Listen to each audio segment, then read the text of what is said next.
Now, the thing we can do is sedekah, doa, and pray for the best. And of course, to membantu. Itu yang terbaik. You cannot do beyond that. You cannot go there and say, stop firing or what. That is another level lah. Negara-negara dengan all the leaders sebagai Perdana Menteri atau Presiden. But saya nak, kalau saya buat benda, saya nak tengok dengan kemampuan kami. Realistic.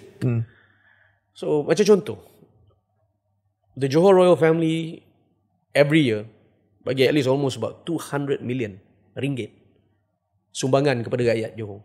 Peralatan hospital, duit untuk orang miskin, dan juga makanan. And this is daripada dulu. Tetapi oleh kerana dunia yang we live in today, everything is berdasarkan kepada persepsi and optik. Orang ingat kita tak buat apa-apa kalau kita tak berkongsikan maklumat-maklumat ini.